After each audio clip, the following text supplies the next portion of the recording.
کہاں گئی وہ سیتا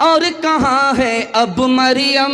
بھارت ورش میں جن کے چریتر پہ گرو کیا کرتے ہیں ہم، جو اپنی اتہاس بھلا دے آگ لگے اس فیشن میں، آگ لگے اس فیشن میں۔ ہندوستان کا چہرہ دیکھو سچائی کے درپن میں، ہندوستان کا چہرہ دیکھو سچائی کے درپن میں۔ امن کی دیوی تڑپ رہی ہے گاندھی جی کے آنگن میں، گاندھی جی کے آنگن میں۔ ایک کتاب ہے، اس کا نام ہے وشنو پران۔ اس کتاب میں لکھا ہے جب زمانہ برا آئے گا تو عورت اپنے حسن کو بیچے گی، غریب شوہر کو چھوڑ دے گی، دولت سے نکاح کرے گی، 5-7 سال کی لڑکی ماں بن جائے گی اور 8-10 سال کا لڑکا باپ بن جائے گا۔ ایک کتاب ہے، اس کا نام ہے مہا بھارت۔ اس کتاب میں لکھا ہے جب باپ جوان ہو اور بیٹی جوان ہو تو دونوں کو تنہائی میں نہیں بیٹھنا چاہیے۔ باپ بھی جوان بیٹی بھی جوان، دونوں کو ایک جگہ تنہائی میں نہیں بیٹھنا چاہیے۔ بڑے بڑے لوگوں سے زنا ہو جاتا ہے، بڑے بڑے لوگ شیطان کا لقمہ بن جایا کرتے ہیں۔ ایک کتاب ہے، اس کا نام ہے رامائن۔ اس میں سیتا جی بھابھی ہیں، لکشمن جی دیور ہیں۔ ان کو پوچھا جا رہا ہے بھابھی کا چہرہ بتاؤ، کیسا چہرہ ہے؟ بھابھی تمہاری لمبی ہے یا ناٹی ہے، گوری ہے یا کالی ہے، کیسی ہے چہرہ بتا دو بھابھی ہے۔ کہاں وہ تو گھونگھٹ ڈال کر کے باہر نکلتی ہے، پردے کے اندر رہتی ہے، باہر ہی نہیں نکلتی۔ جب باہر نکلتی ہے تو گھونگھٹ ڈال دیتی ہے۔ میں دیور ہو کر کے آج تک اپنی بھابھی کا چہرہ نہیں دیکھا، چلتے ہوئے میں نے پیر دیکھا ہے، پیر کے علاوہ کچھ نہیں دیکھا۔ ایک کتاب ہے، اس کا نام ہے رگ وید۔ اس کتاب میں لکھا ہے ہندوستان کتنا خوبصورت تھا۔